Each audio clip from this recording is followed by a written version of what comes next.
Mr. Cornforth. Hello. Hello, how are you? I'm good. Much better now you're here, although it is very hot. It is very hot. It is very hot. Might be too hot. Might be too hot. I'm sweating like a Hyrox athlete in a drug test.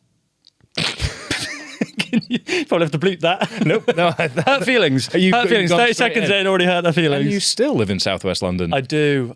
Hence that being right there on the tip of your This tongue. is the furthest I've been from home in a long time. This is Hackney, which is a scary place. Well, you're doing a very good job. Thank you. No, Thank you. you're doing a very good job at many things, in fact. Thank you. One of which is having a missus, which you accidentally revealed for the first time on part number 1 of this podcast in... Do you know when it was? I didn't mean to make eye contact as Jamie was filming a story there. That was April last year. April last year, yes, it was. Yes, it was. So April last year, you referred to Tash as your bird. Namelessly soft launched her on your podcast. Yeah, by accident, which was telling. Yeah. And now it's over a year. Yeah, and your life's a bit simpler these days, isn't it? It is. I wake up at 11 still. That's an hour earlier than last time we spoke. Well done. Yeah, thank you. Because I did have a job working with Pliability in their New York time zone, and then I'm still jet lagged. I left them a year and a half ago, but I still wake up. It takes a while coming out. Yeah, it does. Coming back over the Atlantic stuff. Confusing, yeah. So my body hasn't recovered quite yet. So I still wake up at 11, which is fine. I still run and train and get it all done. But yeah, I'm very fortunate to be in the position I'm in, and I'm very aware that I'm punching. And I think Tash is starting to clock onto the fact that I am punching. That's bad news. That is bad news. 18 months in. Is that why the hat's on? Yes. Oh dear. Yeah, stress. It's caused by stress. It gets to us all, my friend. I think I should probably wipe the sheen off my God, I know. I'm ever increasing forehead at this point. Yeah. But aside from that, you have grown exponentially as a fan favourite for lip syncing, amongst other things, which I know is your favourite thing to go viral for. Yeah. But your attention to detail, your acting proficiency translated into social media tomfoolery is ever increasing. Thank you. And you are still entertaining many people. So how has the transition been from niche fitness comedy content creator to more general entertainer been for you as a craftsman? Because I'm going to stop taking the piss for a second. You have a craft, whilst it is making silly videos in the internet. Yeah. You're very good at making silly videos in the internet. Thank you. And that comes from years of experience, not just showing up and thinking, I'm going to lip sync to a TikTok like everyone else is doing. If anyone wants more context on that, you can go back to the first episode of the Sam on the Modern Mind, where he explains his acting school shenanigans. Asylum. It's an asylum. But you've turned that into something a little bit less conventional. You've had acting gigs, there's been TV ads and things that have come along the way, but you are now a world-class entertainer via people's mobiles. So how has that transition been for you? Yeah, it's interesting. Very kind of you to say, by the way. But and thank you for having me. I haven't said that yet. We started with some rude jokes, and I haven't acknowledged that I'm very grateful to be here, even though it is very hot. I'm very grateful to have you. Thank you. And it is very hot. It is very hot. Anyway, the transition has been... It was a hard one because I grew the following, especially in the CrossFit space. It's kind of if you know kind of culture that like... there's a lot of in-jokes that don't really translate to a wider audience. And I feel like the ceiling is only so high in the space of CrossFit. In any sport, everything really is, like athletics, etc. So when I got an agent, she was very much like, let's diversify. And that was scary at first because you're always like, oh, but if I don't do a CrossFit one, then other people, they'll leave me and I'll lose followers. And then you need to kind of like assess what your actual goals are. Do I want to be a CrossFit comedian, and like how far can that get you in life, or do I want to be a comedian full stop, content creator comedian or whatever?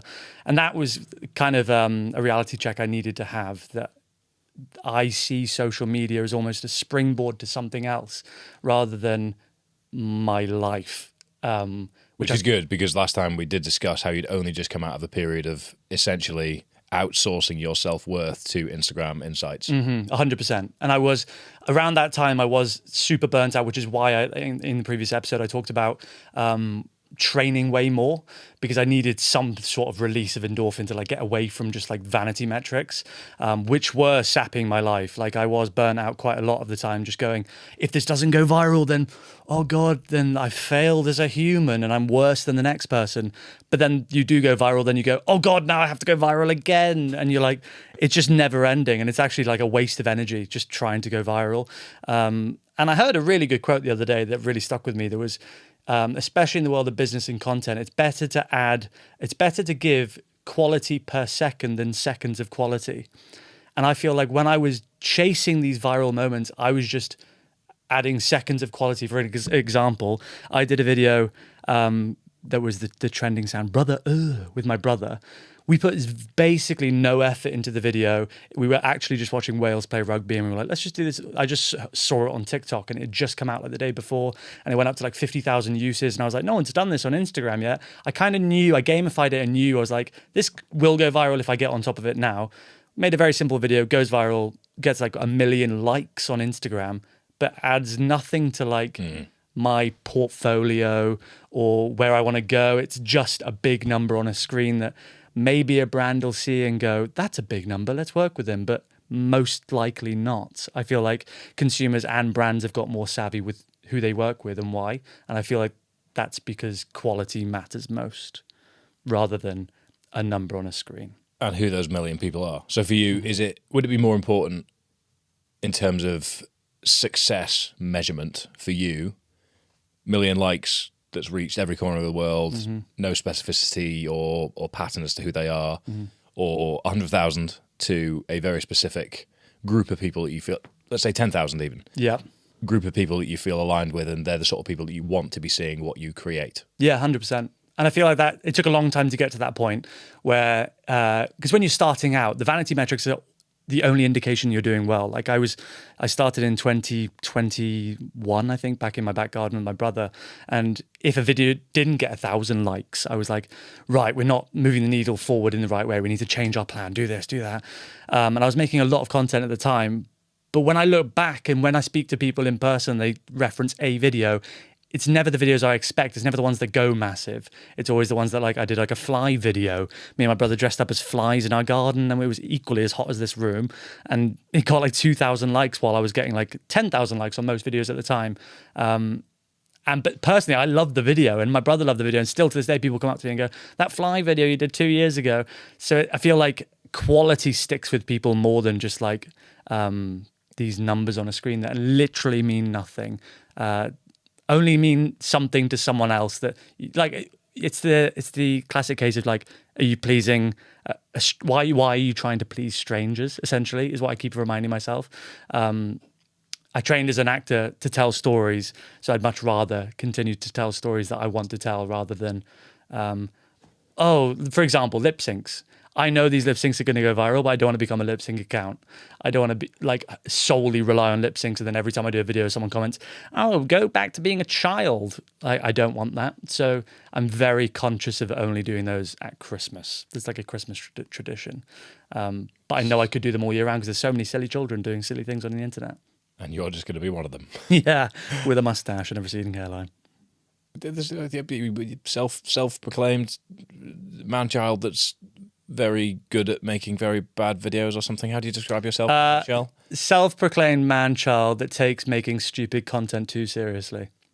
It's a strong elevator pitch. Yeah. You'd spike some curiosity in me if we were in an elevator and that's how you described yourself. Yeah. I do take it. I like to come across as this stupid, weird-looking clown.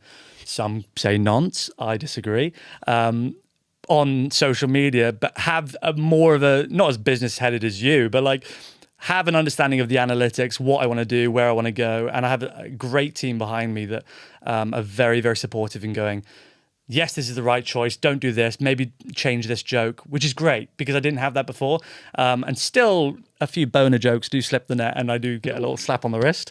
But I love boner jokes and fart jokes. I just love them. I'm just a child at heart. And like, there's a thing called brand safety, which I keep getting reminded about. And apparently brands don't like boners, but I do. So it's a balancing act, really. My job is just balancing boners and my career, which is a tricky one still. I can't wait to clip all that up. Balancing boners. Oh, God. My agent, I can hear her. Oh, well, she will. She will. Yeah, she will hear that. And I know you haven't apologised, and it will happen again in the rest of the episode, I'm sure. So the actor in you, is he fulfilled with the path that you have taken, or is there still an itch that you want to scratch? Yes, I feel like right now is the first time ever that I'm being approached by television like production companies and things, which is always the goal. I started making sketches in my garden because I was like, I couldn't afford to have a show reel. So as an actor, when you leave drama school, if you don't have an agent or opportunities on the horizon, you need to have up-to-date headshots and a show reel showing your versatility as an actor. And I had neither. And the headshots I don't have a mustache and I have a fantastic hairline. So it is catfishing production companies, really. So I, in my garden, was like, you know what? I should start making an online show reel where I just play stupid characters that I write and I know that I could do well in, like the clown, the awkward perv. That's just like me. Yeah, easy. Yeah, except method acting. Yeah, I mean, method acting is an awkward perv for 29 years. So I knew the characters that I wanted to play on TV, and I was like, you know what, I'll just make an online portfolio of showreel. I've made like 400 posts now of just me trying to flex as an actor as best as I can in as many different ways as possible. And finally now, production companies are reaching out to my agent, which is so cool. And an exclusive for the podcast. I've got a CBBC gig on a series I'm filming this month. That's fantastic. Which is mental. I'm playing a... You're going to go to jail, though, obviously. Oh, yeah. They haven't done a background check yet. They're in the process of doing a background check. The moustache has got to go, Sam. Yeah, they actually tried to get rid of it. First question, can we Did get rid they? of it? Yeah, my agent said no, which is great news. But yeah. I assume you can't share any more insights as to No, what. not at the moment. But yeah, there you go. Well, we've got our exclusive. There you go. I won't poke the bear too much. Yeah. How exciting! What productions do you want? I guess what type of productions do you want to be reaching out? Because in a creative avenue, there's so many directions you can go, whether it's TV, whether it's stage, whether it's movies, but then you can subcategorize that into what type, what sort of role, how far do you want to be deviating from something you've done before, what skills do you want to acquire? All of the questions that go into developing the skill set of you as somebody that can portray being somebody else. Yeah. In an ideal world, who would be reaching out and what sort of work would you be doing? Yeah, it's interesting because like the fun of social media and being your own boss is you can just keep things versatile. And I can do a lip sync one day. I can do a silly dance in a longer sketch one day. I can do a fitness sketch with you, and there's no one really telling me yes or no. And I find it funny. But when I think of like series and films and things, I think as an actor, you kind of need to be self-aware and understand what your typecasting is. And I wouldn't say I'm a leading man, but like in-betweeners, like as a series, if I was around when they were casting that would have been like the dream, like playing a character like Simon or someone that's a bit awkward as a student. Like that writing, that kind of fast paced and that, it was like a culture, it was a movement in culture, like almost like, I remember it being at school and just everyone on Thursdays being like, In-Betweeners tonight, you're watching In-Betweeners. I don't think any production has ever nailed or captured a culture quite as excellently as they did. And then when they came out with the movies and like you go there and the audience was packed at cinemas, you'd go to Odeon and it would be a bunch of lads clapping and laughing along with the jokes like they were their mates on a stag do. And there's like, there's just that sort of style, that British humour, tongue-in-cheek, slapstick comedy, vulgar stupidity is what I love. And that would have been a dream, something like In-Betweeners. But then in terms of films, my favourite film of all time is About Time. Have you seen About Time? I've not, no. Oh, I'm not even going to spoil it, but it's about time. It's about time you watched it, to be honest. And it's really sad, but it's a comedy, it's a rom-com. And in that, it's the guy that leads the film. He's not like your traditional leading man, but he's fantastic. And it's really sad, but really funny. And that would be a dream as well. Or just war films. I watched like 1917 and they You'd make a good RAF pilot. Oh, honestly, I would love to. And like you watch like 1917 and it's almost theatre because they did like 17-minute shots. Yeah. They built the trenches. 5 takes, wasn't it? That whole Something film? ridiculous like that. And so it's like filming theatre because there aren't like, let's do that again, because it costs tens of thousands of pounds to redo the explosives and build a trench quickly. So something like that would be really exciting. And I love casting directors that cast unknown actors in mega films like 1917. The lead is kind of recognizable, but I think the guy that was playing that spoiler alert, the guy that dies, the slightly chubbier one. I think it was his first ever big role, and he was fantastic. And I love that they gave him the opportunity to do that. So something like that would be amazing. War films are always. Do you feel like it sounds like you do. Do you feel like trajectory is moving towards? I mean, obviously it's not right around the corner. That'll take years of reps and reps and reps. But do you feel like the tide is turning the way you want it to be? Yeah, 100%. Which then takes the pressure off my social media, because then I can remain conscious of the content I'm producing and make content that I enjoy producing when I want to produce it in the frequency that I want to produce it. Have you had any conflict with that in the past year or so in terms of the requirements coming from a commercial point of view, from a deliverable point of view versus the creativity that goes into them? Because I assume you've got a assessment criteria in terms of whether a brief fits or stimulates a part of your brain that you get excited about. Yeah. Have you had to compromise at all? Less so recently. So I'm saying no way more frequently now than I was the last time we chatted. The last time we chatted, I was still fresh in this kind of world of influencer content creator, where you don't know when you're next getting paid. And if you don't say yes to this gig, is there anything on the horizon? Even though the analytics are going up, are brands interested? Are they still going to remain interested? If you do one advert, it doesn't go as well as you thought, are they going to come back? And it's quite a lonely industry being a content creator. Like, you're lucky because you've now built this mega team around you that now you don't have an office. But I went to a panel the other day, and a lot of them were just like exactly the same as me. A lot of the time we're just in our pajamas, sat at a desk thinking of ideas. And then when we have the idea, we go out, film it, and get back to our desk and edit. And it's not as glamorous as I think the traditional influencers make it look, whether at parties, events, gifted, hashtag gifted, PR. I feel like you need to be quite selective over which ones you say yes to, because personally for me anyway, some people love doing that, but I never wanted to be an influencer. Like I said, it was always a springboard to something else, but I've slowly fallen in love with this springboard that I've now created a bit of a community around, that of just like a bunch of weirdos that appreciate me being a weirdo on my phone, which I love. So it's something I'll always do. And even if I become an actor finally, imagine, I will always make videos on my phone. You'd be studied. I know, yeah. The acting school that you went to, you would be... Here's a fantastic shining example of how you can pave your own way in this industry, all the while probably being told, there's only one way to pave your way in this industry. 100%, yeah, 100%. Making silly videos on the internet isn't that, you fool. Yeah, 100%. And which is crazy, because when you leave drama school as a student, everyone tells you, if you get an agent, don't worry, like that's the doors unlocked. You'll be in a Marvel film, like In Between is season 2, that's coming out, like all these things that everyone's giving you these false promises.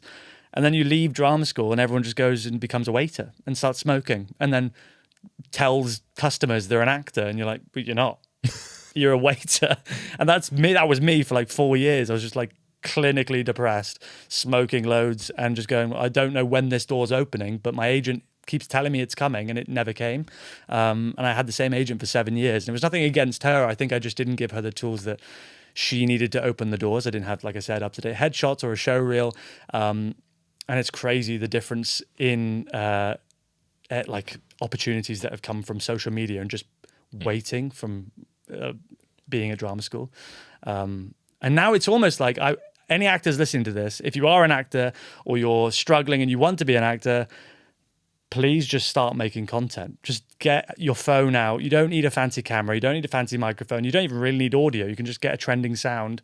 And the opportunities have never been easier for people to be seen. And it's crazy the doors you can open from just a fart joke in your bedroom. Like the brother, Which you do anyway. I do that anyway, so I might as well film it. I'm always making fart jokes. Yeah, it's a crazy world, but it's a great one. And you're a part of it as well. You're smashing it. I'm not acting.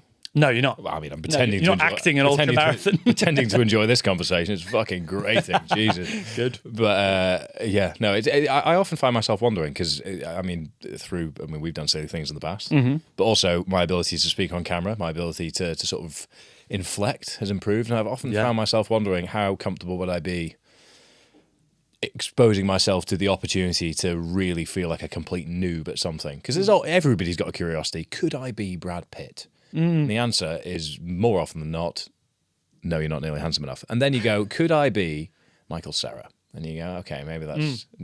Sorry. Michael Cera, if you're listening, I didn't mean it offensively. but that's where I went, and that says a lot. I don't know. It's something I've considered. I'd like to try and translate the skills that have been slowly developed through simply deciding to pick up a camera to document my training to get people to donate money to Movember. That's then accidentally snowballed into lots of fun things and silly things and demanding things.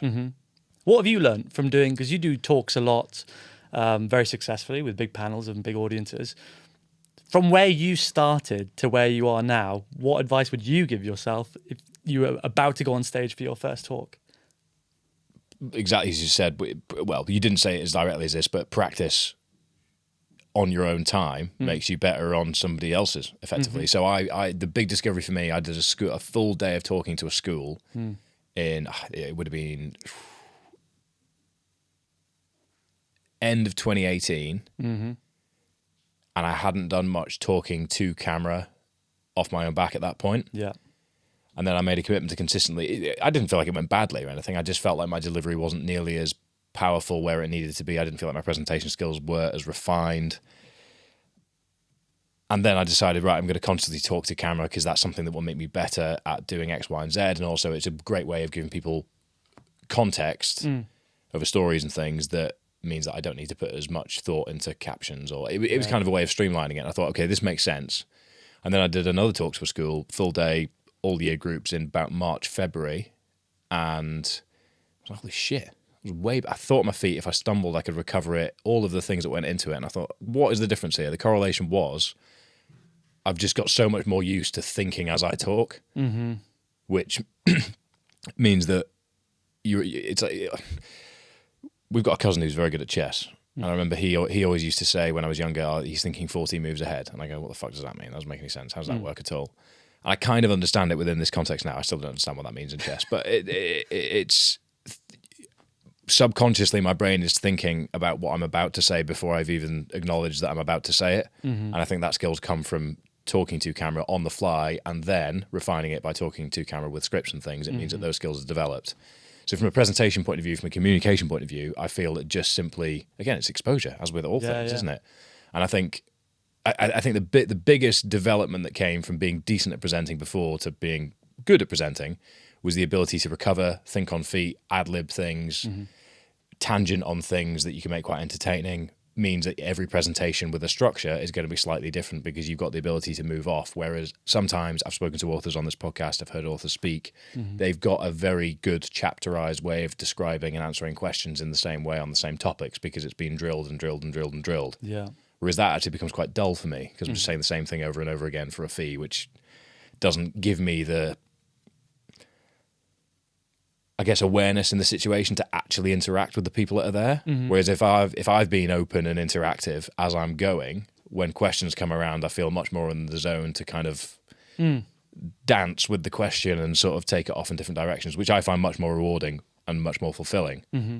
But as you said, that only came from deciding I'm going to choose to be a noob at something and just commit to it and see what happens. Yeah. And it's more recently as well, the way I did a big backlog of YouTube videos, which bought me like 5 weeks so I could focus on other projects, did them all whilst I was over in Spain. And just like by day, I did like four or 5 days in a row. And by day 5, I just took it in my stride, piece of piss. Yeah. Whereas if there's been a gap, so I filmed one on Wednesday just gone with Johnny Davis, who has just been on the podcast again. And it required a lot more scripting, a lot more structure, a lot more thought for me to go into it confidently. Whereas day 5, when I was running across Ibiza, the only thing I'd planned in that segment in Spain, the only thing I'd planned was the route and what I was going to be eating.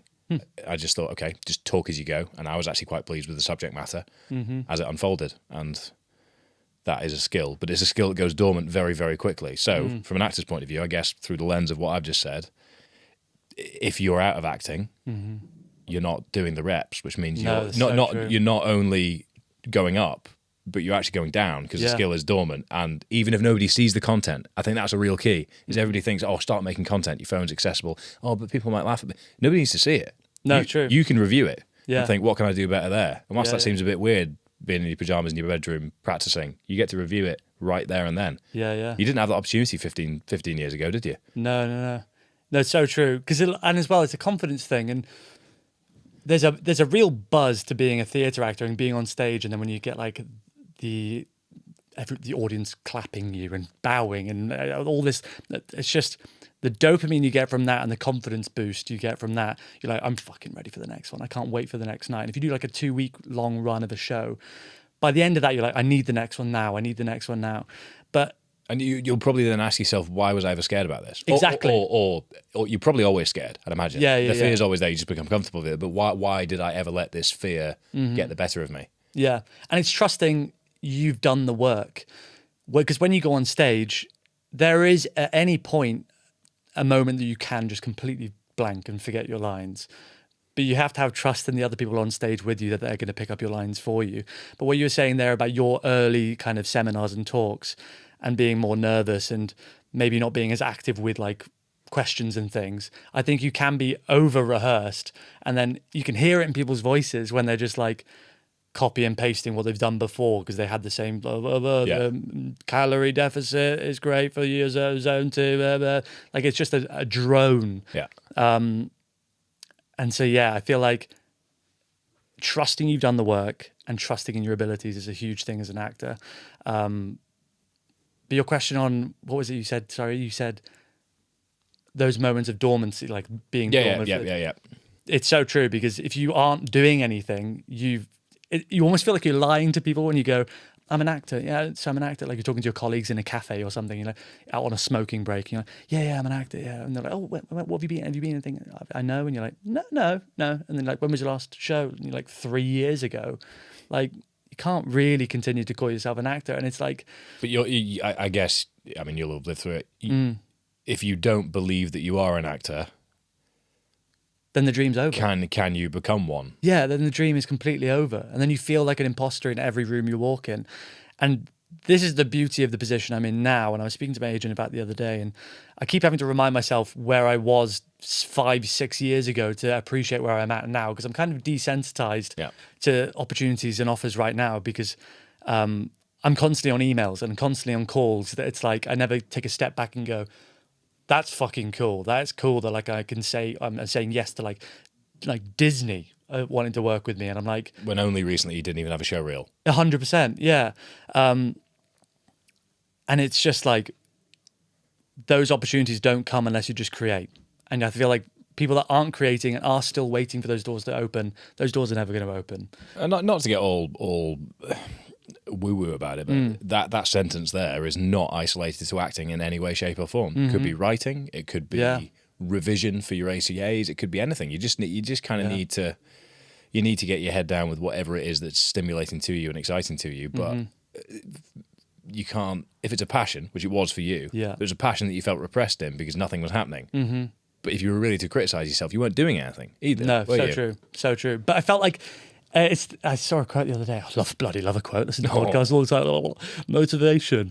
That was like, action is the only thing that's going to move the needle. Like planning for that action isn't going to move the needle. And a lot of the time I was like, I'll do a show on this. I've got this concept for a show. I'll do that. I'll go to this audition. I'll reach out to these casting directors. But actually just spending that time thinking about all the stuff that I could be doing and just going copy and paste one email, change people's names.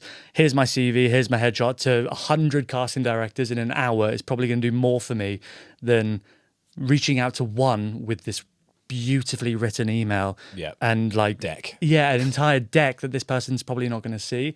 And I wasn't doing anything.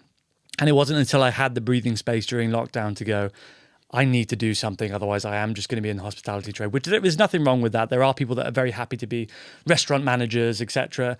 But I didn't train to do that. And my family didn't fork out to help me pay for my fees for me to not be making money in a cafe. And I knew that I wanted to do more. Do you think you would have had the confidence to start creating content had it not been for the impetus of lockdown? Because that might have been the thing. I mean, if you were still in an office job day to day around people and you were going home, putting a video up online that was all silly, and then coming into the office with people that you weren't quite sure how they were going to interpret you, do you think you would have had the confidence to do that? or was enough, or do you think lockdown was the thing that freed you up to actually build that? 100%. It was such a lucky opportunity. There was a lot of unexpected dominoes that needed to fall for me to have the chance to make those videos. And at first they were just like, do you remember like lockdown? Everyone was like, I'm a chopper on TikTok, and like I'm a flip the switch, flip. And it was like you change clothes. I must admit, I'm a cynical old man. Oh, yeah. In the sense that You were reading. I held on. I held on to not downloading TikTok for as long as I could because I saw a few stories from people that did it pre-lockdown were professionals in this industry, yeah. and all of a sudden Everyone was lip syncing. Everyone was an influencer for like 2 weeks, and everyone was suddenly doing the same trends and like had a big head, like I'm a chapper, blah, blah, blah, blah, and everyone was like, "This is the best content I've ever seen in my life." It's so creative. Yeah, it's so funny. Wow. How have they suddenly become so funny? But I was in that bandwagon. I jumped on that and was like with my mate Fraser, who I lived with at the time, who was drunk for a lot of the videos. He won't mind me saying. He's a very professional man now. Still evidence of it. Yeah, on my TikTok. We literally broke our garden making TikToks and cost us hundreds. We made no money. But I jumped on that bandwagon, and it was the closest feeling I had had since leaving the theatre world to the same dopamine rush of getting an applause when I saw comments coming through and likes, and I was like, ooh, that almost felt the same, and that was way easier. That was free. I had a Corona before and was not nervous in my garden doing silly videos, whereas here it took 3 months of rehearsing, learning lines, and only 100 people saw it over 3 nights. And then I was like looking at the numbers going, it doesn't make sense to me that I spent 500 quid to make no money and do a show for 3 nights that no one now remembers, like no one's talking about it. But then I jumped on a trend and got 50,000 views from strangers and loads of people being like, this is so funny, I like your tash and shit. You're like why am I wasting my time with that? And I still, to this day, would love to go back to theatre. It's still on the horizon, I think, reaching out to these, like, there are the production companies that are doing incredible things, like The Play That Goes Wrong. They do loads of shows that are just like toilet humour done really, really well, like stupid fart jokes, etc. And they're brilliant, and I would love to be a part of something like that in the future. But right now, it's just how many eyeballs you can get on yourself. Like, I'm not a podcast host. I did one podcast, got 10 million views on a 30, 45 second snippet that I took from it. Didn't even release the episode, but 10 million people watch me tell jokes. And like, imagine trying to, we did the math the other day, me and my girlfriend were like, how many story views do I get? And then I was like, how many people can you fit in Wembley Stadium? And I was like, a Wembley Stadium are watching me do like a dance in my pajamas on my stories. And there's people like Ed Sheeran. Obviously, Ed Sheeran is. I'm not in the same league. Me and Ed Sheeran side by side. So what we were talking about the other day, you see, is you sold at Wembley. I sold. So now what you've got to do, like I did with Brad Pitt and Michael Cera, is choose somebody to insult. Who's God, like Tyson Fury, someone like that. Of all the people to choose to insult. Yeah, the biggest, hardest bastard on earth. But it is crazy, and I feel like all these people, like Gary Vaynerchuk, Alex Hormozy, they're all like, you need to make the most of this opportunity you have now, but you literally do. And especially for actors that are out of work, that are looking for something to do. If you are genuinely an actor and you're like, I want to get involved, just please DM me, because I'm always looking for other actors to work with, other creators to work with, because I love it. And I trained in a theatre company of 30 people that wanted to tell funny stories and make each other look good. And I love doing that with other creators like yourself when we do silly videos.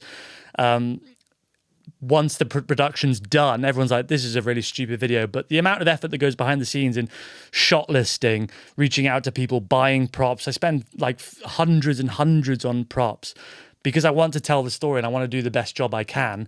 And so I'm always looking for people to work with. But it is crazy. The acting world, I feel like, is shifting completely because it is this archaic kind of white old man-led industry of, you do a at-home self-tape. If they like the look of you, you get invited to an in-person audition. If they like the look of you and you do okay, you get a recall, and then you get a second round of recall, and then you get penciled, and then you probably won't get the job, even though you've booked out time to do the job because they've told you you're on pencil. Whereas now with this CBBC gig, for example, which I'm so excited about, I did one self-tape on holiday. And then they went, yep, cool. So send us your measurements and like. So has the industry changed as well? Yeah, I think it's being forced to change post-COVID. Before, self-tapes were kind of very rare. You had to be in person, which is why a lot of actors came to London and moved to London, because a lot of the casting studios are in London. Whereas now you can live anywhere, really, because a lot of them are post-COVID realizing that, oh, you can just watch 1,000 self-tapes in a day rather than sitting in a hot room like this and being like, right, hi, what's your name? And then watching a painful audition for 3 minutes, knowing they're the wrong person, then going, thank you, see you next week, and then being like, no. So more and more now they're doing self-tapes. And I think a lot of casting directors are saying, can you put your URLs to Instagram, TikTok, and Twitter here? And they're paying close attention to that. And I saw the other day there was a band that was looking for sponsorship, and they had a phone call from their manager being like, yeah, unfortunately we couldn't get it because we couldn't get this gig because you didn't have enough followers on Instagram. So it's like, yeah, these vanity metrics do mean something to some people. They don't mean a lot to me anymore. I'm trying to get rid of that because I just want to tell nice, fun, silly, boner jokes. But they still do mean something. And if you're not on this bandwagon of people trying to make content and make content for yourself and future opportunities, then you're going to miss out. And in the next 2 years, I think you're seeing it now. Everyone on earth right now is doing a day in the life video and putting a bra on, facing away, and doing a silly dance and doing a voiceover. Now it's like everyone on my phone is doing the same thing, which is great for me because I love taking the piss out of them. So that's great news for me. And like you, for example, you were one of the early people to do mental challenges, but you've surely seen a change in like how you open your phone and I'm going to run 55 marathons backwards with my eyes closed. And you're like, what? Yeah.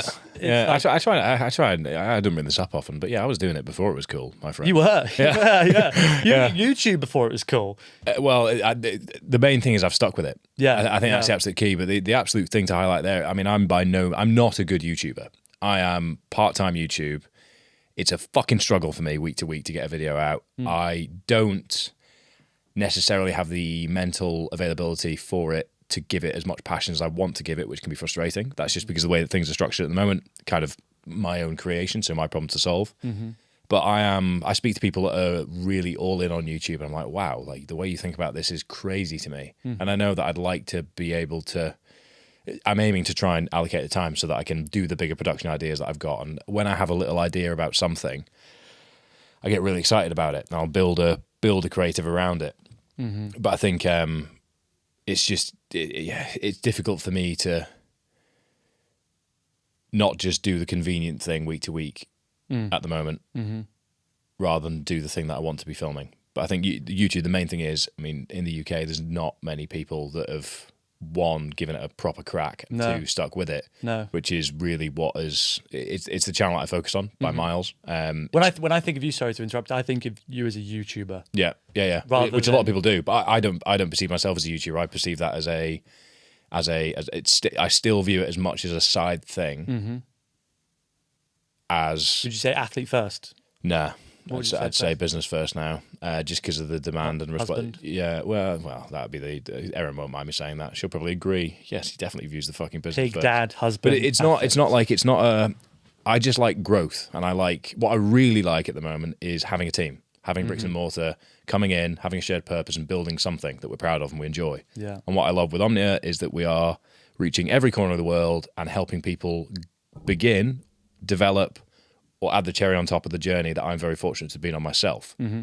And I care a lot less about the big crazy stuff now than I did because I've done it in some ways. And I am getting a bit of an itch for a big charity challenge again, but there is a little bit of a cynicism in my head that would people consider that I'm doing it for social media metrics, even though that's the whole thing that I did in the first place. And I'd feel I'd have to really reinforce, well, actually, I have raised over 100 grand for Movember. Yeah. Over 3 consecutively increasing campaigns that finished in 2020 before lockdown occurred, key detail. Finished when November 2020, so it was post round 1 going into round 2. Cheers, Boris. But yeah, I think my creative I'm spread too thin across too many things at the moment, and that's something we're actively trying to solve. It's not a ooh pity me sort of thing. It's just it's something I'm trying to tackle, but it comes from me enjoying lots of different things and not needing, but enjoying stimulation from different industries, different focus points. But we're actively trying to tackle it. It is, mate. It's a hard, especially for you as a business owner, husband, pig dad. And Harley dad. Harley dad. I always forget about Harley. I know, but pig was yours. Pig was mine, yeah. Harley Like, is my second dog for everyone for context. Step dog. Yeah.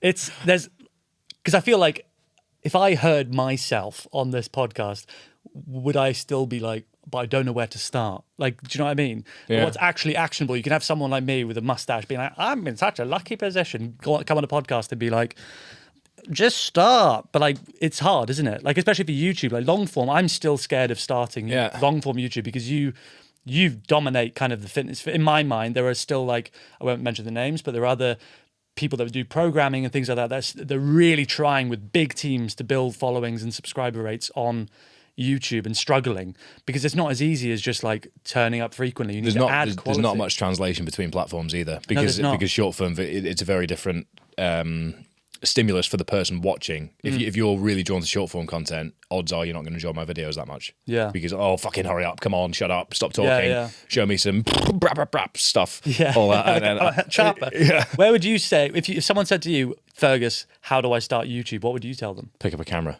Literally pick up a camera. And I would say a camera, not a phone. Yeah. Because it's like putting a suit on. And the ceremony of having a formal bit of kit or even an investment that you can then build on. It's like buying a project car.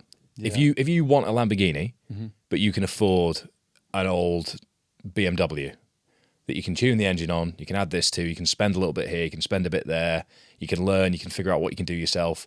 You're not going to avoid any warranty by doing it yourself because nobody's going to fucking add warranty to it anyway. You can build and build and build, and then before you know it, you've enjoyed the process, you've learned a lot along the way, and you're looking at a car in your driveway that you're really proud of and enjoy. You might then be able to shift it, and you might, along the way, have developed some skills that can generate some more income to get the car of your dreams, whatever it might be. Yeah. The camera... what did I get? I 0% financed with Barclays Finance a 1,200 quid Fuji kit lens. I didn't even know. I just saw a camera body with a lens, and thought, oh great, that's all I'll need. I didn't really know. I didn't really know that a kit lens would be much shitter than a separate lens. I didn't really understand. I still don't even know. I didn't really understand why lenses would be different. I'm like, just zoom in. Just pinch the screen on the camera. Is it not just zoom in? Is that not what it is? Like, for example, my first ever ultra. Yeah. The video is still on YouTube. I was overnight from Glasgow to Edinburgh, and it was self-supported. And I mean, from an ultra and a YouTube point of view, just goes to show how naive and how thrown into deep end and how much I've learned from just doing that. I was on the train from Edinburgh to Glasgow at 9 p.m, watching students drinking, knowing I was running back, which was quite surreal. And it was I think it was October? Yeah, middle of October, so it was cold. Yeah, you had a big mustache then, I remember. Big mustache. I could solve crimes much better than I could right now. One key point is that I had, just to get this out of the way, because I always like to mention this part, is that I had, as a sort of main meal, I had a Tupperware of pasta that I was really looking forward to. And I've got it on camera. I took it out when I was sat on a wall in Falkirk at 3 a.m. and it was fucking frozen. I went to put my fork into it. It was like thud, thud, thud. Oh no, the whole thing. The whole thing. Inedible. You had a tough time that, I remember. Yeah. I got started on by some travelling community, I think is the correct term these days, because they were coming back from the pub as I was suffering on a wall near their campsite, and they did not believe that I was running from Glasgow to Edinburgh willingly. They thought that I was there to rob them because I was dressed head to toe in black. With a head torch on. Yeah. Lots of red flags, to be fair, upon reflection. With a brick Pun of pasta. intended. With a brick of pasta, yeah, thank you. Yeah, it would have been much more effective as a brick than it was as fuel. So I had a DSLR, I had that Fuji kit camera with a big Gorilla Joby pod. I didn't think, or I didn't even know that a GoPro would be a better option because I'd grown up seeing YouTube. I ran holding a fucking DSLR for 56 miles, my first ever ultra. Oh my God. It was an absolute slog. And I don't even know how long it took me to know that but I was obsessed with quality and standards to learn. Because it wasn't GoPro, I don't think at the time was 4K, or maybe it was. Maybe I didn't even know that. I just didn't think that was good enough. That wasn't serious enough. Yeah. Whilst that was a mistake, it was a very valuable mistake because it was like, I don't know, it would be, you wouldn't turn up to a funeral wearing shorts. No. And I don't think there's enough of a distinction between quality YouTube content that you can really do well when it comes to long form content and the way that social media stuff has gone now in terms of TikTok and Instagram, if you don't draw a distinction between I can wear shorts or I wear a suit for this one. And even if it's just psychological to make you think about it a little bit differently, I think that's a useful tool. But I think pick up a camera. If you're serious about YouTube, I find it was 103 quid a month for 12 months was what I paid for. It was paid off after a year. And I think my ad revenue on YouTube at that point had been a grand total of £0. So it had got me nowhere. First 3 years of YouTube, it was complete diminishing returns. Time, money, and energy allocation put into YouTube for 3 years before it was even remotely useful as a business tool, as a sort of creative tool that I was proud of. I'd put loads of fucking time into videos that nobody saw. I didn't know a thing about thumbnailing or titling. I'm still shit at thumbnailing and titling. I outsource that because I just don't have the brain for... My brain isn't stimulated by the short form, hooky, baity. I just don't... I can't even... Like I have people that love thumbnails that, oh, look how good this one is, and I see it next to one that they thought was shit. I'm like, yeah. Yeah, but I know a good one from a bad one. But if you ask me to, Fergus, you're a YouTuber, create me a thumbnail, I'm like, ooh, I'm not the guy. But that's because I like context, I like storytelling. But I think that's why it's a priority for me. But I think last year, maybe the year before, kids in the UK, if you ask them what is the dream job that used to be fireman, astronaut, etc., it was YouTuber. Yeah, 100%. So there probably will be people listening that think, I'd love to be a YouTuber, but I don't know where to start. First, what disarmed it for me a little bit was basically my YouTube started as a training diary where I was just filming everything objectively and voicing it over objectively. This is what my training looks like for this charity event. Donate your money, you pricks. Yeah. Was kind of the way I phrased it, and it worked. And then it was actually Ben Liebus from Mob Kitchen who helped me with my first campaign, and I went and sat with him in his office afterwards. And he said, look, you've got an amazing audience, you've developed some skills here, it's probably worth actually trying to just build on that between your next big event and sort of just be Fergus for a bit. And I was like, oh, okay, interesting, right, okay, I guess that kind of makes sense. Expecting that because there'd been a load of hype around my first challenge, right, this is it, I'm off now, problem solved, I can make this a living. But where's the money coming from? Nowhere. So I'm gonna have to keep working, keep chipping away at this. And it was, I don't know what I wanted to become. I just kind of wanted to maintain people's attention enough to then give them another punch for the next charity event, because that was what was really meaningful for me. And a lot of the time recently, I'm reflecting on, I think what I'm missing with my own training and my own big, hairy, scary stuff is value and purpose at the center of it that is beyond it's a long way, or it's challenging, or it'll teach me something about myself. All the things that I know, but to be honest, I've done enough to have extracted the value from where I'm no longer doing it for me per se. I'm doing it so I can communicate that message to others. Whereas if I could do something big for Movember or Calm or some charities that support suicide prevention and men's mental health, that I can make my experience with that leverage for other people at a more personal, deeper, powerful level, I think that would make me a lot more passionate about being an athlete again. Because I don't give a fuck about what place I come. It's why I don't have any desire to do another Ironman branded race, really. I'd love to go sub 5 and a 70.3 because I never actually did that when I was in shape to do that. I just kept focusing on full distance stuff. No interest in doing a high rocks because it just feels like, I remember I actually looked up in the rule book if you were allowed to wear a t-shirt at one point. it just seems like I like doing my own thing for self-driven reasons and then bring people on that journey. And that is fine. Like Jamie, we were talking before, like training can be the goal. Like you can just enjoy training for, if that's what you have mental health, or you just like to take your top off in the mirror. Like I do, if I have a hard training session, the first thing I do every day is go in the bathroom, flash, just to check if I could see any more ab. Just Nope. That's me looking into tomorrow. But I think the world is getting desensitized to these challenges, not yours specifically, but in general. Like, But it makes me, on that, that stifles my desire to put all the logistical demand, time, and effort into doing something, because I've got all the skill set and logistical understanding from doing it for 3 years to the point where it actually started to affect my mental health negatively. Didn't raise 100 grand in the first 3 years, key detail. Did it the following year with a giveaway, bit of a cop out, but needed about 3.5 grand to get there.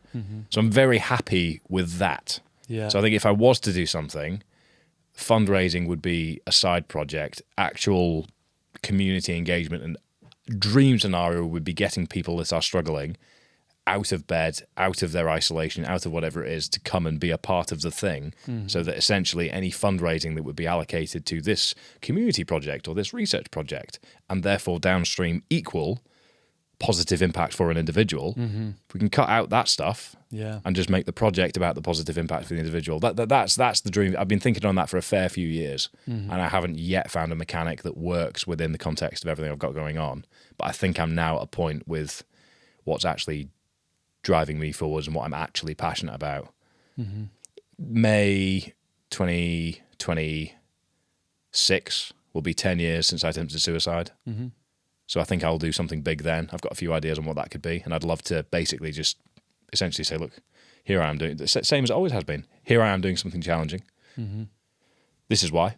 This is the experience I've had. If you feel similar in any way, shape or form, then I'd love to have you involved in some way. But I'd love that involvement to be come and cover X distance with me, or come and sit at this event that's happening at the end of the day as part of a multi-day event, whatever it might be, and speak to people that are in a similar position, and just remove that barrier between person and support that I've experienced myself. But I do think there's a charity fatigue post-COVID. I do think there's a lot of ulterior motives with why people do what they do on social media these days, which has made me a bit cynical about things. It's why I'm not that focused on growth on Instagram or TikTok, because I feel like the gamification of the metrics don't inherently equal value. No. Whereas I feel long form is validated.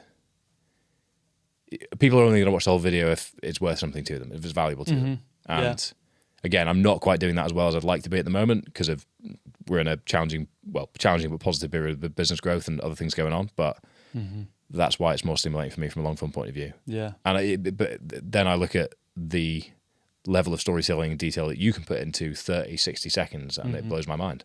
Yeah, I feel like what you just said there is liberating, in a sense that, like, the sooner you realize that a number on a pixel on a screen that looks like 10K, 11K, or whatever doesn't actually mean anything, the better your content will be. So I feel like if you're listening to this and you want to start Instagram, I feel like the first thing you need to do is decide what kind of thing you want to go into. Do you want to go into comedy? Do you want to go into education? Go on your For You page. Be very conscious of who you consume and what you consume, especially on TikTok, because the algorithm is mental. Like, I watched an ASMR video. I'm not proud to announce it, but I watched probably an 18-year-old boy doing ASMR with some jelly on a microphone, probably a little too long. Remember the CBBC gig. Yeah. So be careful. Yeah, background checks. I maybe watched it a little too long. I wasn't enjoying it. I was just perplexed as to what I was watching. It was literally a guy going like that, which is awful for your ears, probably, Jamie. But I was watching going, what is this? And I had 1.5 thousand live viewers watching him. And now my TikTok is fucked. And it's just ASMR and people like fighting. It's just ASMR and people fighting each other. The only ASMR I've ever enjoyed was Lewis Capaldi just being like, ball bag. Yeah, so good, so good.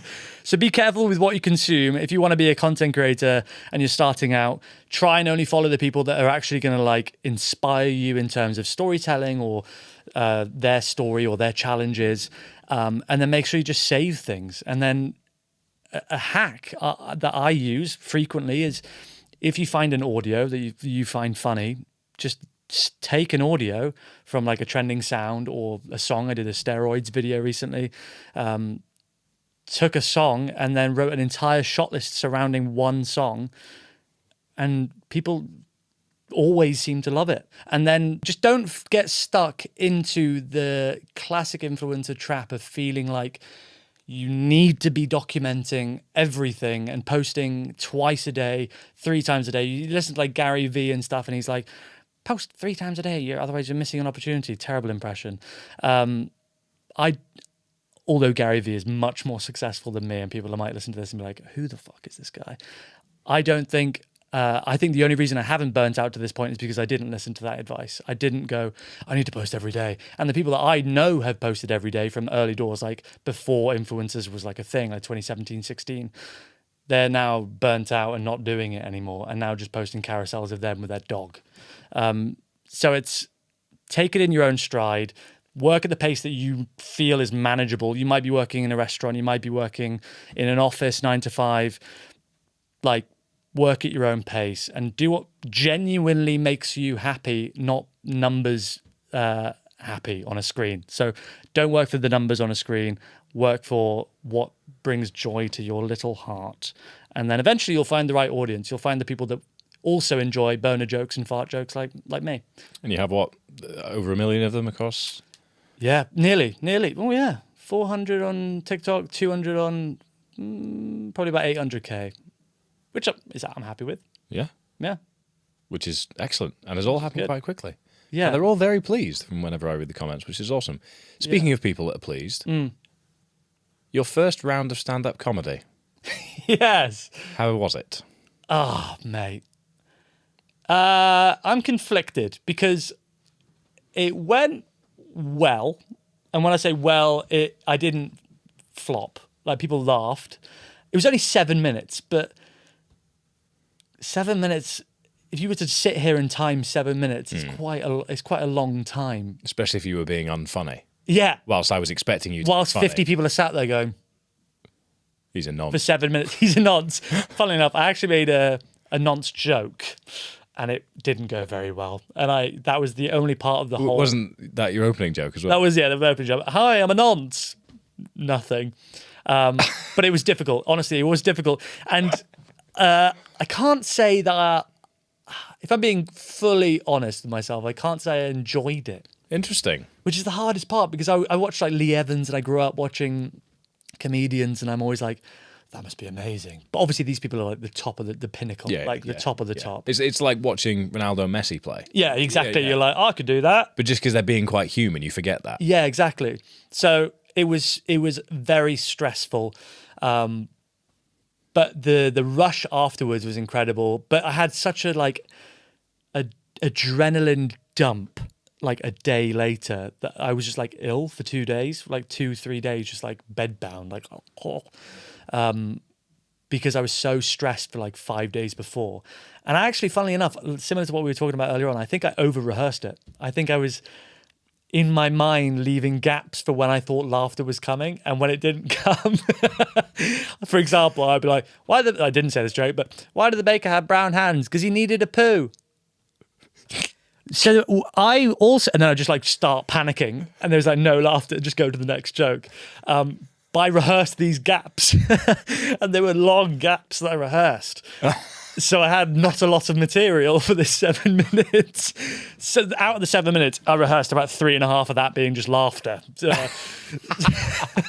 That didn't come. So it was, I'm so proud that I did it, because I feel like if you were to write a list of really hard things, it's up there. It would be honestly, High Rocks, and then and then stand-up comedian. But doing stand-up is it's like a nightmare. It's a nightmare that you scenario. choose to live. Yeah, yeah, that you choose to do. Yeah, because I was so lucky that Joel Dommett introed me. He's the host of this thing. He's a very good friend, and he was like, "Bro, come down. It'll be a fun night." Everyone that also did it was like new, fresh. So it was a very accepting audience, which was great fun. So it was the safest space I could do it in, and it was great. But having Joel Dommett, like one of the probably biggest solo presenter in the UK right now, going, and your first act, Sam Cornforth, and looking at you, and it was like 60 people turning, watching you walk on stage. I literally went like GTA third person, just watching myself being like, hello, trying to immediately go into like, be wacky mode. And it was just like, it was a bit cringe. I've actually got the video that I haven't released. It's private on YouTube, and one day it'll surface. Just make it listed without telling everyone. See what happens. Yeah, I know. Monetize it straight away. Yeah, boom. 3.5 minutes of Yeah, content. if I'm gonna suffer, I'm gonna get paid. Yeah, exactly. But I need to do it again because everyone told me that they're like, the first one is the one you want to forget, and then you just find your rhythm, and then you find your style and your character. You can look back at any comedian, like James Acaster, all these people. They're so different than how they are now. Like James Acaster really leans into this like being like a blubbering buffoon, where he's actually like the most intelligent man in any room he's in. And if you look back at his old stuff, he's way more articulate and way more serious. And now he's found that people resonate with this kind of like on the spectrum kind of silly buffoon, which he isn't, but it's a character he plays. And I'm stupid to think that I was going to find that in one go. Yeah. Coming off stage, be like, right, I'm on tour now. I think in terms of bucket list, swimming with sharks, Everest isn't there. I'm not willing to die. I don't care enough about that to die. No, that's hard. I've swam with sharks. That's done. There's no real big thing, like out with a sort of social media fitnessy setting, like life bucket list. There's not much on it other than I would love at some point to conquer the ability to give a stand-up show a go. Yeah. I'm so far off it. I'm not that funny. You are funny. But the thing is, you do like your panels and your talks about Zone 2, and you crack the odd joke, and the whole room laughs. But that's in a circumstance that you're not thinking I need to be funny, so the pressure isn't there. But as soon as every individual in that audience no longer caring about Zone 2, they don't care about your whoop score, they're just going, I want you to change the emotion in my heart right now. And I've paid for it. Yeah, I want to feel a laugh. Yeah. See, that's exactly. It's intense. Yeah, you're right. Essentially, it's like I believe I have all of the individual components that give me the fortunate ability to give it a good crack. And the only thing that's stopping me from doing that is fear and a date. The same conversation we had when I was bullying you into doing it. Yeah, it was you. You were part of the peer pressure circle into getting me to do it. Yeah, but you had many more skills, and those were aligned to being funny, which gives you a much better springboard. So I'm not going to let you leverage everything I've just said against you, trying to just book you in. And introducing Fergus Crawley. Oh no, Zone 2. I know what joke not to open with. Put it that way. I'm a nonce. You don't say that first thing. Do you want to hear my first joke? Yeah, go on. I bought a small elephant, and I put it, before the audience came in, I put it on the stage behind the microphone. And when I came on stage, I went, no one's addressed it yet, but I thought I'd address the elephant in the room. And I turned around and went, it's a small quartz elephant. No one laughed. In my flat by myself. That was the best joke I'd ever heard. And I had like this pitiful bloke at the front that went, and I gave it to him, and he took it. And it was an expensive quartz little elephant that I was going to use for all future shows. And that was going to be like my signature opening. It was awful. It was honestly awful. And then the next bit was, no, obviously the elephant in the room is my mustache. And it was November I did it. And I went, is anyone doing Movember? There was like 5 people in the audience with mustaches, and I went, is anyone doing Movember? No one put their hands up. I had like a 2-minute written bit about us and what we stand for and how funny that is, and I had to just skip it. I just skipped it. I went, okay, turned the page, and then just carried on with like another nonce joke. So it was really, really difficult. Yeah, but I have to do it again. You do. Yeah. You do. And I think this one should go live on YouTube, personally. Yeah. Actually go live. Imagine just go live on YouTube. No. I think record it and make it live afterwards. Round 3 is live on YouTube. Yeah. Probably live on TikTok. I feel like that. Yeah. Because then you can be the ASMR 18-year-old boy. And then people can get algoed and they'll be like, why have I got a kid in a blue sweater lip sync? Oh, it's the same guy. Same guy I saw on that thing. Huh? Yeah. I still get that now. I still get people commenting on my YouTube going like, are you the guy that wanted to punch Santa's beard off? And I think they genuinely think I've, in like the space of 5 years, gone from a 5-year-old to a 30-year-old. Do people think it was you? They think it's me. Oh, of course they do. Of course they do. That makes perfect sense. And then some people think I'm the door holder number 3.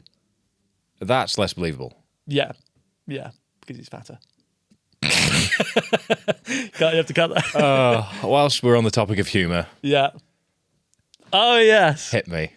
Okay. What's the game you want to play here? So- Is the game for me not to laugh? Okay. So we tried this last time, but we were actually just rubbish. So we're going to try it again. So I'm going to explain I'm it. nervous. I'm going to explain what's going to happen to everyone that's listening at home. I'm going to tell some jokes, and what Fergus and I are going to do here is we're allowed to laugh, but we're not allowed to smile. Yes. So you kind of just have to. The hardest part is Can I just not practice? smiling. Yeah, go on. Ha ha ha ha ha. Your nostrils are. Yeah, it's better than last time. Last time you and Johnny sat there like. Which was worse. It was worse, harder to not laugh I at than feel the like jokes lip itself. over top lip is Yeah. lip over teeth is good, but then it's It's in the eyes as well. it's You got to it's like an elastic band ping back, ready to go when you do start laughing. yeah, So yeah. Okay, I'm going to close my mouth. Okay. And just guttural laugh. okay. So I'm going to introduce. So, you're allowed to laugh, but you're not allowed to smile. You're smiling, Fergus. You're literally smiling. Oh, teeth only, or You have so to open what? your mouth. You have to Oh, open your mouth. so? Oh, do this. Oh, Oh, yeah, there you go. Okay. okay. I look very foolish on camera. Are you just trolling me here? No, do this. Oh. Okay. No, yeah, you're smiling. Relax. Open your mouth. Yeah.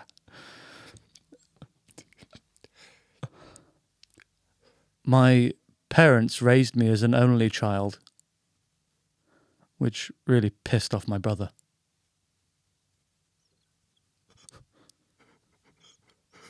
Good. Good. That was intense. God, I thought we were about to kiss. Next one. Crying.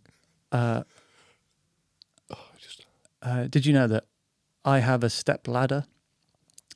Because my real ladder left when I was 5. Good. Good. Okay. The other day, my girlfriend asked me to pass her lipstick, but I accidentally passed her a glue stick. She still isn't talking to me. Your nostrils are dancing. You need to zoom in on that. Right, next one, a bit more aggressive. What's the difference between jelly and jam? I can't jelly my knob in your bum.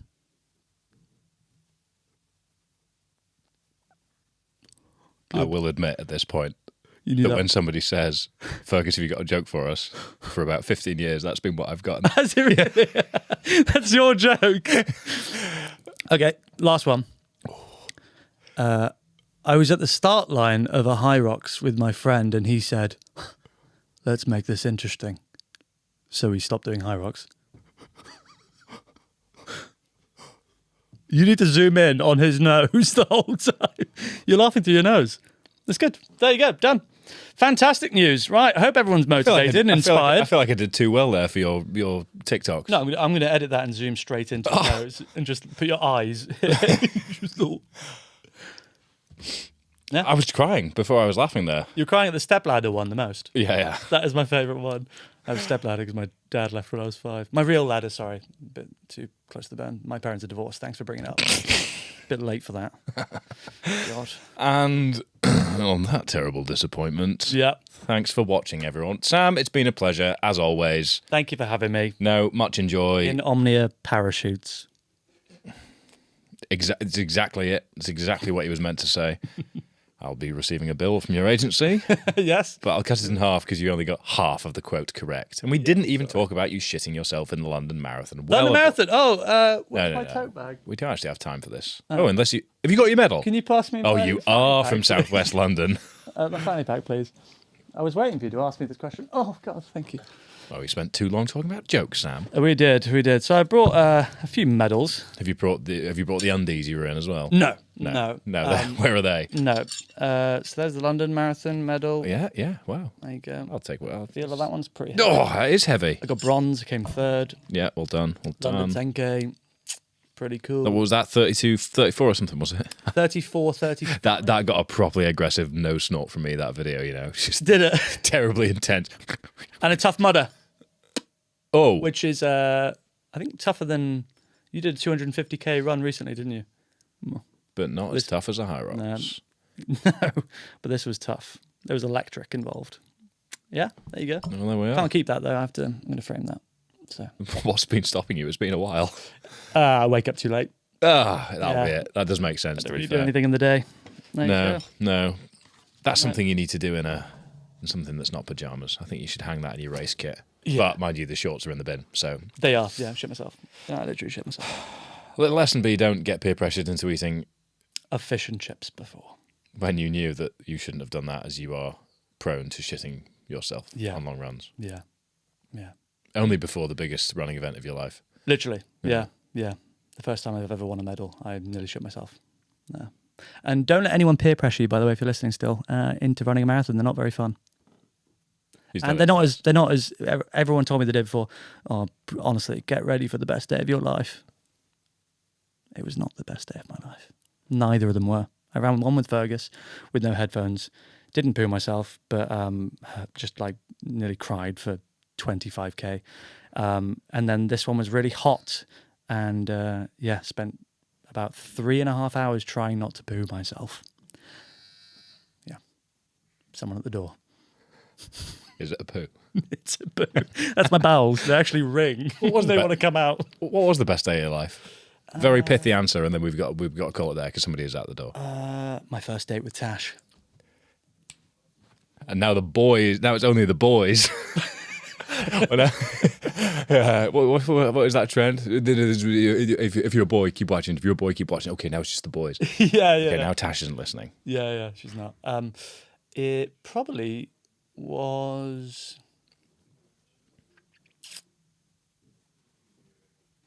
I don't actually know. We'll stick with answer number one. Christ, Sam. Come on. Tash, meeting Tash. Yeah, oh, okay. Tash, thank you so much. We'd already finished. Now you've brought out your medals. You've disappointed. Sorry, yeah. No, I'm it's starting to just- sweat more. Yeah, I have got a lot hotter since being. Yeah. Holding eye contact and trying not to laugh. As my nostrils were dancing. Yeah. Anyway, thanks for listening. Thank or you. watching, and goodbye.